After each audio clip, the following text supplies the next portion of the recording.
चैत्र नवरात्रि के पावन अवसर पर आप सभी भक्तों को जय जय सिया राम, जय भोलेनाथ की, जय भवानी की आदि शक्ति। हम निरंतर दुर्गा सप्तशती का पाठ करते आ रहे हैं।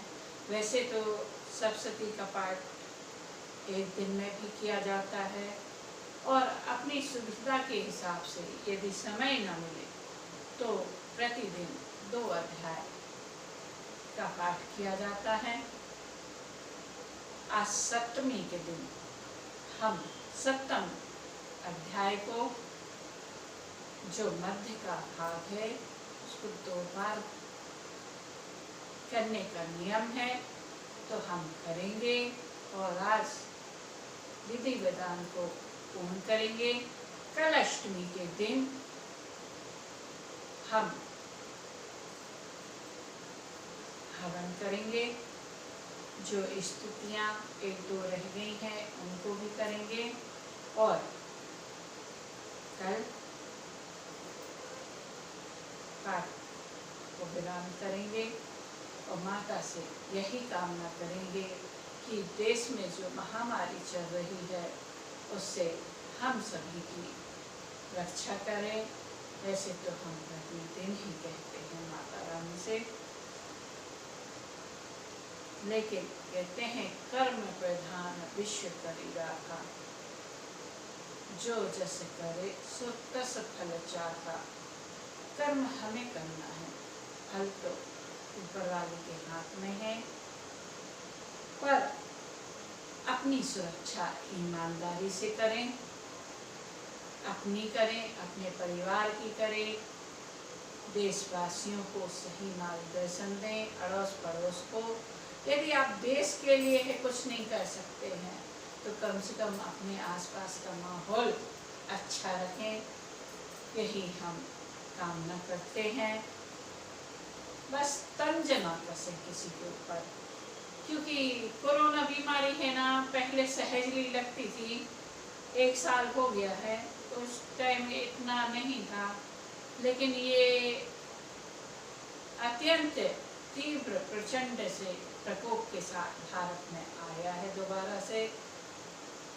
और कैसे आया है वह तो आप भी जानते होंगे, हम भी जानते हैं। इससे कैसे बचाव करना है? कहते हैं हर महामारी हर 100 साल बाद आती है। घर में रहें, सुरक्षित रहें और जिनको काम पे जाना है वो भी अपनी अच्छे से देखभाल करें। इसी के साथ हम आज 7वें अध्याय का पाठ करेंगे 2 बार। बोलिए जगदम्बे भवानी की जय, अर्धनारीश्वर भगवान की जय। क्योंकि ये उमा और महादेव का ही संवाद है। भोलेनाथ तो जगत के गुरु हैं, संहार करता है। जिनके ऊपर भोलेनाथ की कृपा हो जाए तो मेरे प्रभु श्री राम की कृपा हो जाए, उसका तो कल्याण ही है। लेकिन इसका ये मतलब नहीं है कि हम लापरवाह हो जाए। सच्चा संत वही है जो अपने भक्तों को सही मार्ग दिखाए, ना कि उनको बलगलाए। कोरोना कोई हंसी मजाक नहीं है।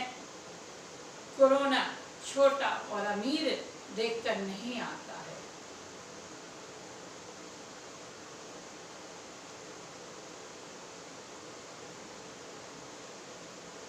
आइए हम पाठ का आरंभ करते हैं।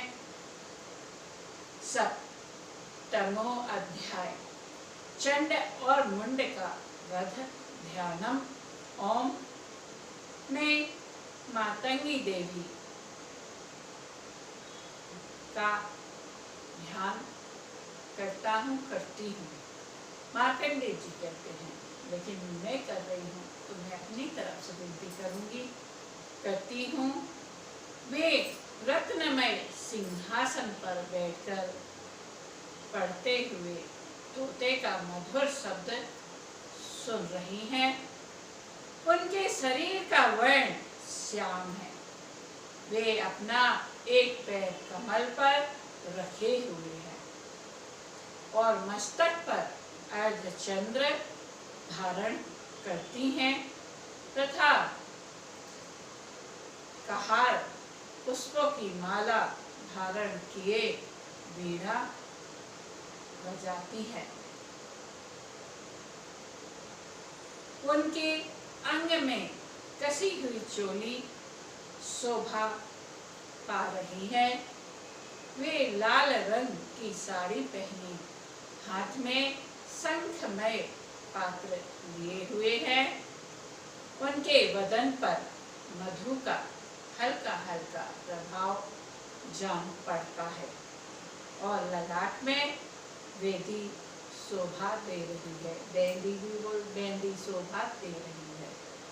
ऋषि कहते हैं, तदंतर शंभु की आज्ञा, क्षमा चाहती हूँ, ऋषि कहते हैं तदंतर शुंभ की आज्ञा पाकर वे चंडमुंड आदि दैत्य चतुर रामिणी सेना के साथ अस्त्र शस्त्रों से सुशोभित हो चल दिए। फिर गिरिराज हिमालय के सुवर्णमय ऊंचे शिखर पर पहुंचकर उन्होंने शेर पर बैठी देवी को देखा। वे मंद मंद मुस्कुरा रही थी। उन्हें देखकर दैत्य लोग तत्परता से पकड़ने का उद्योग करने लगे। किसी ने धनुष तान लिया, किसी ने तलवार संभाली और कुछ लोग देवी के पास आकर खड़े हो गए। तब अंबिका ने उन शत्रुओं के प्रति बड़ा क्रोध किया। उस समय क्रोध के कारण उनका मुख काला पड़ गया।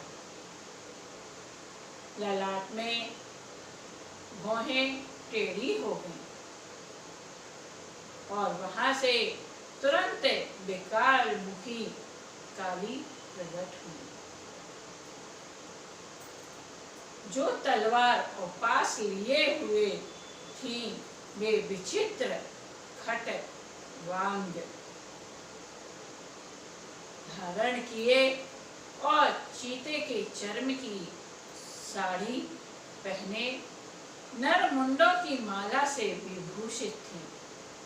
उनके शरीर का मांस सूख गया था, केवल हड्डियों का ढांचा था, जिससे वे अत्यंत भयंकर जान पड़ती थी। उनका मुख बहुत विशाल था, जीभ लपलपाने के कारण वे और डरावनी प्रतीत होती थी। उनकी आंखें भीतर को धसी हुई और कुछ लाल थी।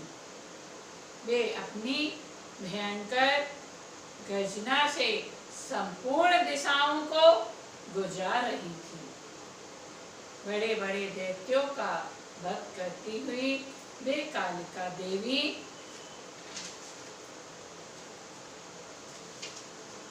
बड़े वेग से दैत्यों की उस सेना पर टूट पड़ी और उन सबको भक्षण करने लगी।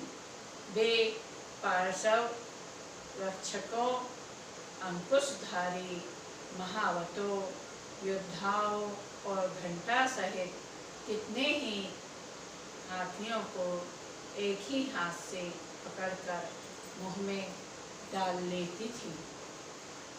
इसी प्रकार घोड़े, रथ और साथी के साथ रथी सैनिकों को मोह में डालकर वे उन्हें बड़े भयानक रूप से चबा डालती थी।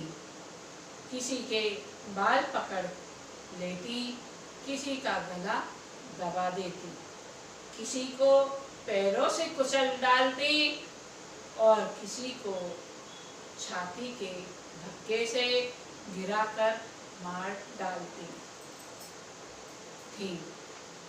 वे असुरों के छोड़े हुए बड़े बड़े अस्त्र शस्त्र मुंह से पकड़ लेती और रोष में दैत्यों की वह रोष में भरकर उनको दांतों से पीस डालती थी। काली ने बलवान और दुरात्मा दैत्यों की वह सारी सेना रोन डाली, खा डाली और कितनों को मार गिराया, मार भगाया। कोई तलवार के घाट उतारे गए, कोई खटवान से पीटे गए और कितने ही असुर दांतों के अग्रभाग से कुचले जाकर मृत्यु को प्राप्त हुए। इस प्रकार देवी ने असुरों की उस सारी सेना को क्षण भर में मार गिराया। यह देख चंड उन अत्यंत भयानक काली देवी की ओर दौड़ा तथा महादैत्य मुंड ने भी अत्यंत भयंकर बाणों की वर्षा से तथा हजारों बार चलाए हुए चक्रों से उन भयानक नेत्रों वाली देवी को वांछित कर दिया। वे अनेक को चक्र देवी के मुख में समाते हुए ऐसे जान पड़े मानो सूर्य के बहुतेरे मंडल बादलों के उदर में प्रवेश कर रहे हों। तब भयंकर गर्जना करने वाली काली ने अत्यंत रोष में भरकर विकट अट्टहास किया। उस समय उनके विकराल वदन के भीतर कठिनता से देखे जा सकने वाले दांतों की प्रभा से वे अत्यंत उज्जवल दिखाई देती थी। देवी ने बहुत बड़ी तलवार हाथ में ले हम का उच्चारण करके चंड पर धावा किया। उसके केस पकड़ उसी तलवार से उसका मस्तक काट डाला। चंड को मारा गया देखकर मुंड भी देवी की ओर दौड़ा। तब देवी ने रोष में भरकर उसे भी तलवार से घायल करके धरती पर सुला दिया। पराक्रमी चंड और मुंड को मारा गया देख मरने से बची हुई बाकी सेना भय से व्याकुल हो चारों ओर भाग गई। तदंतर काली ने चंड मुंड का मस्तक हाथ में ले चंडिका के पास जाकर प्रचंड अट्टहास करते हुए कहा, देवी, मैंने चंड और मुंड नामक इन दो महाअसुरों को तुम्हें भेंट किया। अब युद्ध यज्ञ में तुम शुंभ और निशुंभ का स्वयं ही वध करना। वहां लाए हुए उन चंड मुंड नामक महादैत्यों को देखकर कल्याणमयी चंडी ने काली से मधुर वाणी में कहा, देवी, तुम चंड और मुंड को लेकर मेरे पास आई हो, इसलिए संसार में चामुंडा के नाम से तुम्हारी ख्याति होगी। इस प्रकार मार्कंडेय पुराण में सवर्णिक मनवंतर की कथा के अंतर्गत देवी महात्म्य चंड मुंड वध नामक 7वां अध्याय पूरा हुआ। 7वां अध्याय 2 बार करते हैं।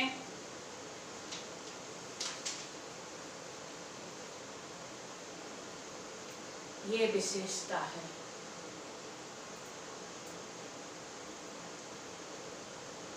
सप्तमोध्याय चंड और मुंड का वध।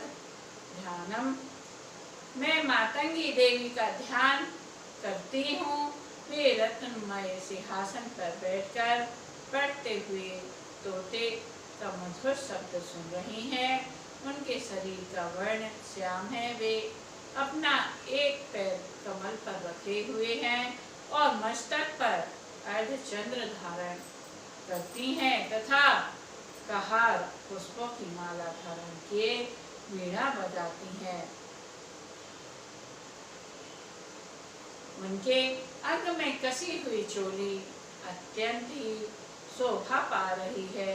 वे लाल रंग की साड़ी पहने हाथ में शंखमय पात्र लिए हुए, उनके बदन पर मधु का हल्का हल्का प्रभाव जान पड़ता है और ललाट में वेदी शोभा दे रही है। ऋषि कहते हैं, तदंतर शुंभ की आज्ञा पाकर वे चंडमुंड आदि दैत्य चतुरंगिणी सेना के साथ अस्त्र शस्त्रों से सुसज्जित हो चल दिए। हे गिरिराज, हिमालय के सुवर्णमय ऊंचे शिखर पर पहुंचकर उन्होंने सिंह पर बैठी देवी को देखा। वे मंद मंद मुस्कुरा रही थीं। उन्हें देखकर दैत्य लोग तत्परता से पकड़ने का उद्योग करने लगे, तरीका खोजने लगे। किसी ने धनुष तान लिया, किसी ने तलवार संभाली। कुछ लोग देवी के पास आकर खड़े हो गए। तब अंबिका ने उन शत्रुओं के प्रति बड़ा क्रोध किया। उस समय क्रोध के कारण उनका मुख काला पड़ गया, ललाट में भौहें टेढ़ी हो गई और वहां से तुरंत विकराल मुखी काली प्रकट हुई, जो तलवार और पास लिए हुए थी।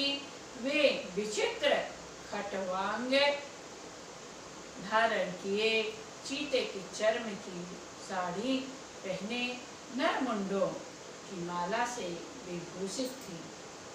उनके शरीर का मांस सूख गया था, केवल हड्डियों का ढांचा था, जिससे वे अत्यंत भयंकर जान पड़ती थी।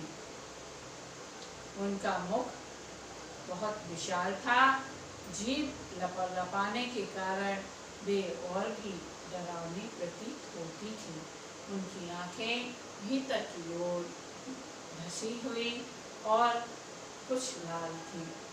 वे अपनी भयंकर गर्जना से संपूर्ण दिशाओं को बुझा रही थीं। बड़े बड़े दैत्यों का वध करती हुई वे कालिका देवी बड़े वेग से दैत्यों की उस सेना पर टूट पड़ी और उन सबको भक्षण करने लगी।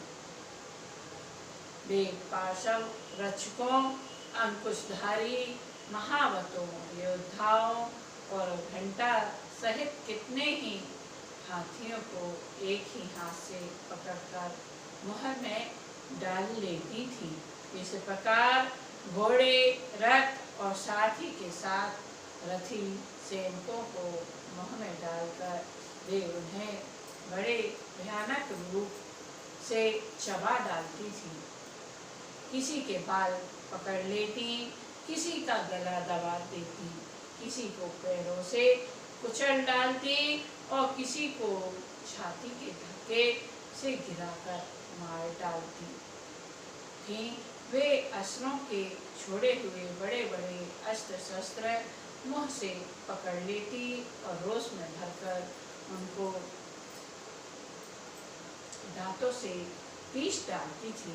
काली ने बलवान एवं दुरात्मा दैत्यों की वह सारी सेना रोन डाली और कितनों को मार भगाया। कोई तलवार के घाट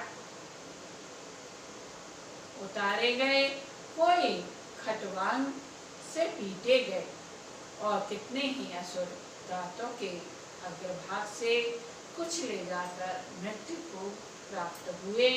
इस प्रकार देवी ने असुरों की उस सारी सेना को क्षण भर में मार गिराया। यह देखकर चंड पुनः अत्यंत भयानक काली देवी की ओर दौड़ा तथा महादैत्य मुंड ने भी अत्यंत भयंकर बाणों की वर्षा से हजारों बार जलाए हुए चक्रों से भयानक नेत्रों वाली देवी को आंछित कर दिया, आच्छादित कर दिया। वे अनेकों चक्र देवी के मुख में समाते हुए ऐसे जान पड़े मानो सूर्य के बहुतेरे मंडल बादलों के उदर में प्रवेश कर रहे हो। तब भयंकर गर्जना करने वाली काली ने अत्यंत रोष में भरकर विकट अट्टहास किया, आवाज की। उस समय उनके विकराल वदन के भीतर कठिनता से देखे जा सकने वाले दांतों की प्रभा से वे अत्यंत उज्जवल दिखाई देती थी। देवी ने बहुत बड़ी तलवार हाथ में ले हम का उच्चारण करके चंड पर धावा किया और उसके केस पकड़कर उसकी तलवार से उसका मस्तक काट डाला। चंड को मारा गया देखकर मुंड भी देवी की ओर दौड़ा। तब देवी ने रोष में भरकर उसे भी तलवार से घायल करके धरती पर सुला दिया। महापराक्रमी चंड और मुंड को मारा गया देख मरने से बची हुई बाकी सेना भय से व्याकुल हो चारों ओर भाग गई।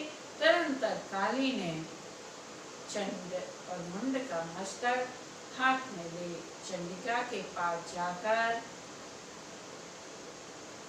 प्रचंड अट्टहास करते हुए कहा, देवी, मैंने चंड और मुंड नामक इन दो महापशुओं को तुम्हें भेंट किया है। अब युद्ध यज्ञ में तुम शुंभ और निशुंभ का स्वयं ही वध करना। ऋषि कहते हैं वहां लाए हुए उन चंडमुंड नामक महादैत्य को देखकर कल्याणमयी चंडी ने काली से मधुर वाणी में कहा, देवी, तुम चंड और मुंड को देखकर मेरे पास आई हो, इसलिए हे देवी, तुम चंड मुंड को लेकर मेरे पास आई हो, इसलिए संसार में तुम्हारी ख्याति चामुंडा नाम से होगी। इस प्रकार मार्कंडेय पुराण में सावर्णिक मनवंतर की कथा के अंतर्गत देवी महात्म्य चंडमुंड नामक 7वां अध्याय पूरा हुआ।